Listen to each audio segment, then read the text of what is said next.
अभी कौन सा है मंथ? अक्टूबर, है ना। उसके बाद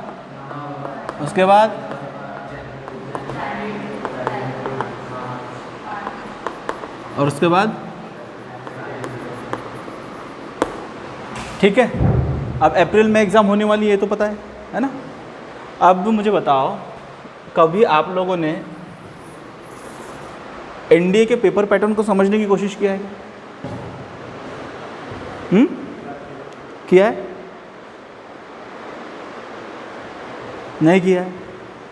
तो एक सीक्रेट ऐसा है कि जब तक कि आप एनडीए के पेपर पैटर्न को समझोगे नहीं, तब तक कि तुम एनडीए को क्रैक ही नहीं कर पाओगे। ठीक है, हर चीज़ पढ़ने के पीछे लग जाओगे तो थोड़ा आपको दिमाग को ये समझने की ज़रूरत है कि एनडीए में जाने के बाद आपको पीएचडी नहीं करना है। पीएचडी करना है क्या किसी सब्जेक्ट में, मैथमेटिक्स में, जीएस में पीएचडी नहीं करना, आपको एसएसबी क्रैक करके वहाँ पे सर्विस देना है, ड्यूटी करना है, राइट। अब मेन चीज़ क्या है, गलती क्या हो जाती है हम सब लोगों से और आप लोगों से भी, हम लोग क्या करते हैं, हर एक टॉपिक को एकदम डिटेल में पढ़ने की कोशिश कर लेते हैं। उससे क्या होता है, समय बहुत चले जाता है, बहुत ज़्यादा समय चले जाता है। हाँ, वो पढ़ना अच्छी बात है, लेकिन वो तब पढ़ना अच्छी बात है जब तुम पीएचडी के लिए, लेवल के लिए जा रहे हो, या फिर कॉम्पिटिटिव के लिए आप तैयारी कर रहे हो, जैसा यूपीएससी के लिए, एमपीएससी के लिए अगर तैयारी कर रहे हो तो एकदम डिटेल में पढ़ो, है ना। लेकिन हमारा एक टारगेट, नॉर्मल टारगेट क्या है, एनडीए को क्रैक करना, बराबर है। तो ये चीज़ जो मैंने बनाया हुआ आपके लिए थोड़ा प्लान, ये उन लोगों के लिए जो एनडीए क्रैक करना चाहते हैं। थोड़ा बहुत भी अगर मन में होगा कि हाँ मेरा एनडीए अगर पास हो जाए, है ना, मेहनत तो करना ही पड़ेगा, लेकिन एक प्रॉपर प्लान होना चाहिए, प्रॉपर एक स्ट्रैटेजी होना चाहिए। ठीक है, अब देखो, अभी आज की तारीख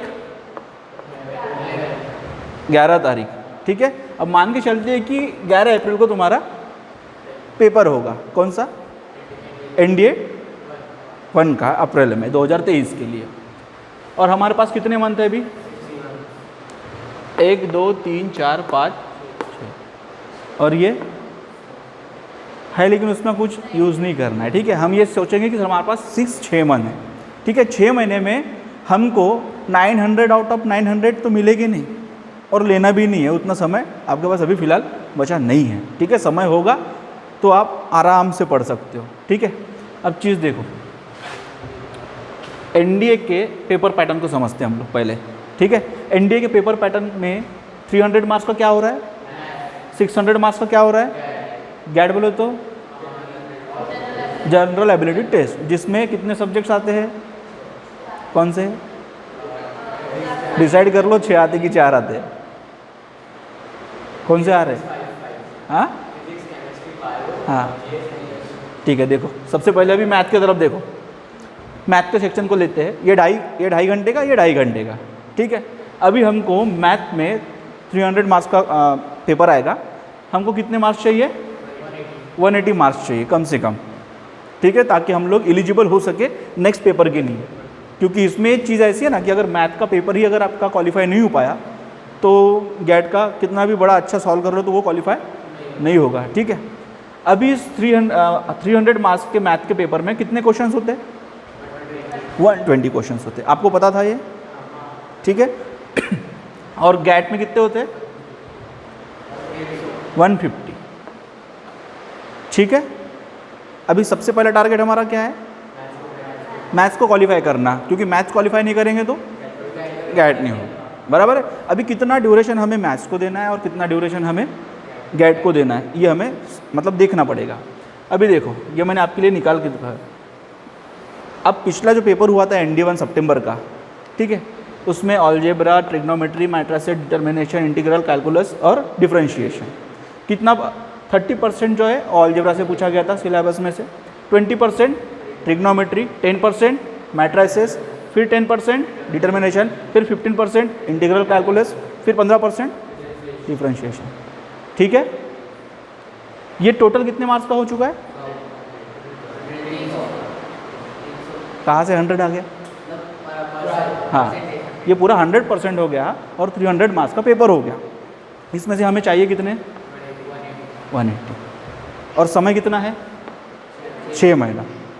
ठीक है, अब ये पूरा करेंगे तो इस अकेले को 6 महीने से ज़्यादा लग जाएंगे। ठीक है, तो अभी करना क्या है, इसको कितना पढ़ना है, अभी 30% अलजेब्रा से, 20% ट्रिग्नोमेट्री से, और उसके बाद 10% मैट्रिसेस, और इसमें एक ज्योमेट्री भी आता है आपको, है ना, 2D 3D में से। ठीक है, अब आपको सबसे इजी चैप्टर्स कौन से लगते हैं इसमें से? हाँ, डिफरेंशिएशन पूरा आ जाता है, मैट्रिसेस आ जाता है, डिटर्मिनेशन आ जाता है, पक्का? पक्का? मतलब आपका टोटल कितना परसेंट आ रहा है आपको? मैट्रिसेस 10%, 20% और ये 50% तो आ गया। हाँ, कितना परसेंट? 35 कैसे? डिटर्मिनेशन नहीं आता। हाँ, तो टोटल कौन सा मैट्रिसेस आ रहा है, डिटर्मिनेशन आ रहा है और डिफरेंशिएशन, इंटीग्रल कैलकुलस नहीं आ रहा है, नहीं पढ़ के हुआ? ठीक है, उसको पढ़ लेंगे। तो अभी पहले समझो सबसे पहले कि सबसे ज़्यादा सिलेबस जहाँ से कवर हो रहा है। अब अलजेब्रा में कौन से टॉपिक आ रहे हैं? सेट्स वगैरह आ रहे हैं, और कौन से है? रिलेशंस है, फंक्शंस है, ये तो नॉर्मल चैप्टर्स है, ये तो उतना हार्ड नहीं है ना ये। ठीक है, तो ये समझ के चलो कि आपको स्टार्टिंग के 2 मंथ्स ये पूरे जितने भी आपको आते हैं इसको देना है ना। जो टाइम मैनेजमेंट लिखा हो ना, कैसे करना है वो बता रहा हूँ आपको। अब इतना जितना भी आ रहा है उसमें से सबसे ज़्यादा अलजेब्रा में, इसके पिछले साल जो पूछा गया था उसमें 40% अलजेब्रा का था। ठीक है, इस साल जो पूछा गया उसमें से 30% अलजेब्रा का है। उसके पिछले 2 साल जो पूछा गया था उसमें भी अलजेब्रा का 35%, 40% का था। मतलब मैक्सिमम कहाँ से पूछा जा रहा है? अलजेब्रा से पूछा जा रहा है। ठीक है, बाकी आपको तो आ रहा है ना, मैट्रिसेस आ रहा है, डिटर्मिनेशन आ रहा है और डिफरेंशिएशन आ रहा है। 3 चैप्टर तो हो गए, 35% वैसे भी आ रहा है आपको। ये 35% होगा और ये 30% हो गया। कितना परसेंट हो गया? 65% हो गया, बराबर है ना। 65% और हमको लेना कितने हैं? 180। बोले तो कितना परसेंट हो जाएगा 300 का?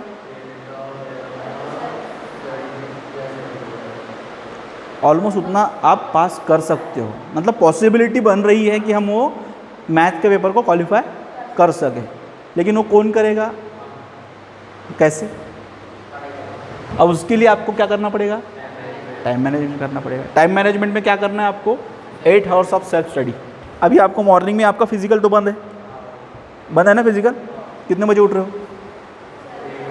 हाँ, 7:30। और पहले कितने बजे उठते थे? 5 बजे। मतलब 2.5 घंटा लेट उठ रहे हो। मतलब यहाँ से तुम्हारे वैसे भी 2.5 घंटे माइनस हो रहे हैं। That means you are so serious, है ना। ठीक है, अब ये डेडिकेशन तो फिर दूर की बात रही। हाँ, जब 2.5 घंटा लेट उठ रहे हैं तो डेडिकेशन तो बहुत दूर की बात रही ना। ठीक है, ये मैं आपके लिए बता रहा हूँ। इसमें ये चीज़ नहीं कि ये सिलेबस मुझे पढ़ा के नहीं हुआ, ये सिलेबस मेरा नहीं हुआ, ये मुझे नहीं आता। यू हैव टू डू, खुद से करना पड़ेगा। ठीक है, अब एक चीज़ देखो, मैथमेटिक्स से समझ गया कौन सा करना है? पूरा पढ़ते नहीं बैठना है। जो सबसे इजी लगता है और जो आता है आपको उसको इतना परफेक्ट करो कि निगेटिव मार्किंग ना हो। समझ में आया? पक्का है ना। अभी यस सर बोल रहे हो, वहाँ पे जाके सॉल्व कोई नहीं करेगा। ठीक है, अब उसके बाद में हम लगाते हैं गैट पे। टोटल 600 मार्क्स और उसमें कितने क्वेश्चंस है? 150 क्वेश्चंस। ठीक है, 150 क्वेश्चंस में आपको इस 300 में से, अब इसमें क्या होता है ना, कट ऑफ 2 तरीके के लगते हैं और उस कट ऑफ में भी एक कट ऑफ होता है। मतलब मैथमेटिक्स का कट ऑफ अलग लगेगा, गैट का कट ऑफ अलग लगेगा, और दोनों का एवरेज जो भी होगा, एवरेज या फिर दोनों का बैठ के जितना भी उनका नया दिमाग चलेगा, एक नया कट ऑफ फिर से निकाल देंगे, फिर मेरिट लिस्ट लगाएंगे। समझ में आया? तो इस तरीके से वो पॉसिबल होगा। अब देखो 600 मार्क्स में से आपको कितना लेना है? मिनिमम 50% तो लेना ही पड़ेगा, है ना। कम से कम 330 तो कम से कम लेना ही पड़ेगा। कितना? 330, है ना। क्योंकि ऑन एन एवरेज जो कट ऑफ निकला है 375, सब कुछ मिला के, मतलब मैथ का और इसका मिला के सब कुछ कितना कट ऑफ निकल रहा है एवरेज का? 375 400 के आसपास में एवरी ईयर का कट ऑफ है, अगर आपको सिलेक्ट होना है एनडीए रिटर्न मतलब क्वालिफाई करके एसएसबी में तक जाना है तो। अब 600 में से कितना लेना है आपको? 330 मिनिमम लेना ही लेना है। अब उसके लिए क्या स्ट्रैटेजी है? जीएस के पेपर को समझा आपने, सॉरी गैट के पेपर को, हाँ। अब उसमें से भी इस 150 क्वेश्चन में से 50 क्वेश्चन इंग्लिश के, ठीक है। मतलब जो रंजीत सर पढ़ा रहे 50 क्वेश्चन इसमें है, बराबर है। मतलब आप लोगों का काम क्या होना चाहिए?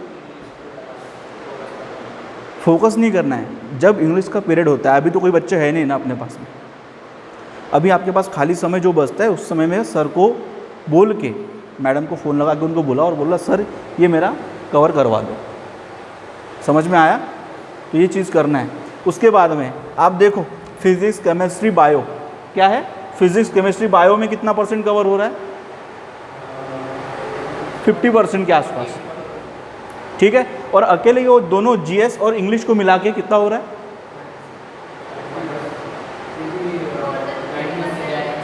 बराबर। अभी अगर इसमें अगर आपको न्यूमेरिकल्स वगैरह नहीं जमते होंगे, आपने बायो स्किप भी कर लिया तो कोई दिक्कत नहीं होगी, है ना। बायो का उतना फोकस भी नहीं किया तो भी कोई दिक्कत नहीं है, मैं स्ट्रेटजी बता रहा हूँ, ठीक है। अब इसमें करना क्या है कि इंग्लिश और जीएस ये दो स्कोरेबल है ना, थ्योरी तो है, पढ़ना ही है, उसमें याद ही रखने की है ना, बराबर। तो अपनी मेमोरी सबसे स्ट्रांग कब होती है? हाँ, मॉर्निंग के समय में, जो 2.5 घंटा आप सो रहे हो उस समय में सबसे ज़्यादा स्ट्रांग होती है, बराबर है ना। वो 2.5 घंटा अगर आप ये पढ़ लोगे, सिर्फ पढ़ो, किताबें उठाओ या नहीं होंगी तो बुला लेते हैं, है ना, और वो पढ़ो, ठीक है। और इस बार near about 4 question defence studies के भी आए हुए हैं, मतलब नया पैटर्न वहाँ पे इन्वॉल्व कर रहे हैं डिफेंस स्टडीज़ में, है ना। जीएस है, अपने सर से पूछ लेना आप लोग, ठीक है। उसके बाद में ये 2 सब्जेक्ट्स का अगर आप पढ़ाई करते हो तो क्या चांसेस बन रहे हैं? 50% स्कोर इन 2 सब्जेक्ट्स के ऊपर कर सकते हो, लेकिन जितना इजी हमें लग रहा है उतना इजी ये है नहीं, ठीक है। अभी हमको क्या करना है, बाकी ये भी है, ठीक है। अगर बायो आपको हार्ड जा रहा है तो बायो को स्किप कर लो। फिजिक्स और केमिस्ट्री में 26 क्वेश्चन, और क्या फिजिक्स में 26, केमिस्ट्री में 15 क्वेश्चन, ठीक है। तो इसमें से आपको कौन से चैप्टर्स आते हैं? हाँ,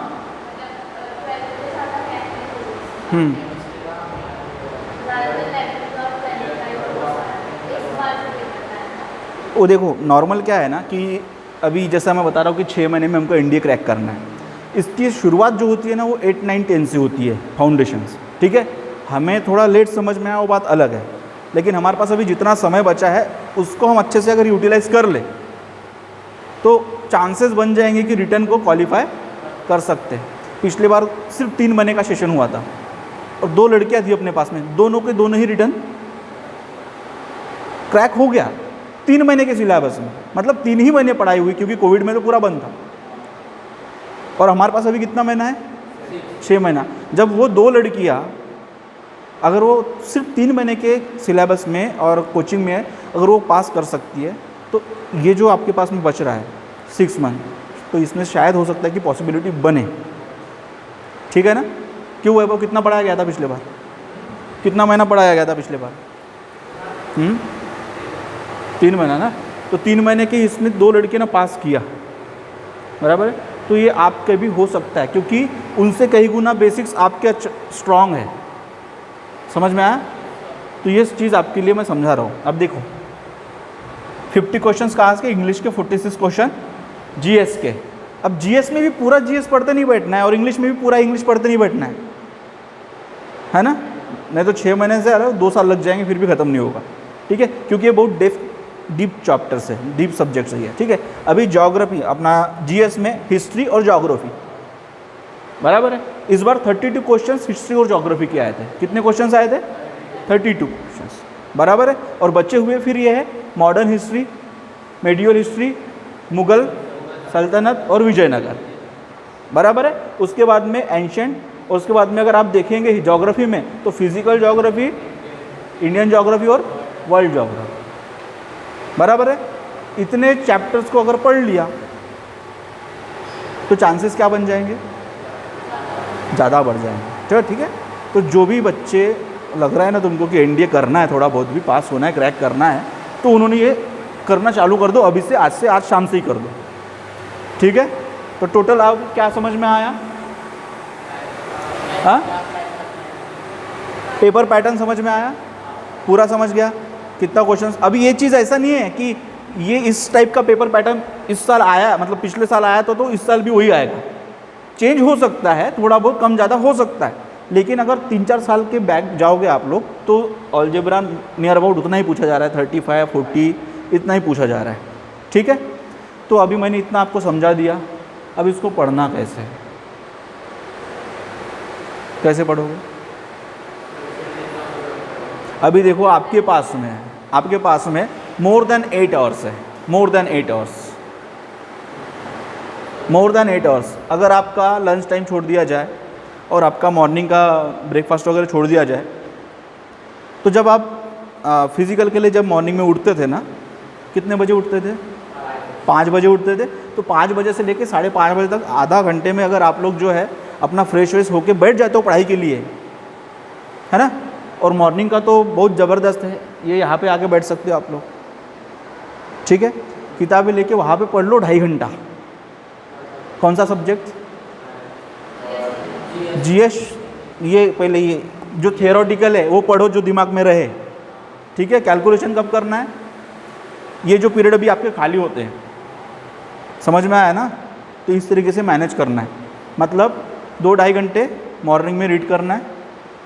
ठीक है, उसके बाद में 2-2.5 घंटे दोपहर में करना है, और उसके बाद 4 घंटे फ्रॉम 7 to या फिर 8 से 12, 4 घंटे इसमें आपको क्या करना है? फिजिक्स केमिस्ट्री को सॉल्व करना है, लर्न करना है, जो भी न्यूमेरिकल्स होंगे उसको देखना है। ठीक है ना? अभी आपका टास्क एक है, ये है कि फिजिक्स में ये जो 26 क्वेश्चन आए ये कौन से चैप्टर से आए, 15 जो क्वेश्चन आए केमिस्ट्री के ये कौन से चैप्टर से आए। ठीक है, अभी आप लोग बैठोगे, ये ख़त्म होने के बाद अपना ये वाला सेशन, तो पहले जाओ बैठो, पेपर लो, 4-5 साल का पाथफाइंडर में होगा ही। ठीक है, 4-5 साल के पेपर निकालो और कौन से चैप्टर के कितने क्वेश्चंस पूछे गए हैं वो निकालो मैक्सिमम। ठीक है, और उसके अकॉर्डिंगली अपना स्टडी को प्लान करो। ठीक है, जब 2 लड़कियां कर सकती है 3 महीने में, तो आप भी कर सकते हो 6 महीने में। ठीक है, डन? समझ में आया पूरा, है ना? चलो ठीक है, अब इसमें कुछ बचा तो नहीं ना? सब हो गया? ठीक है।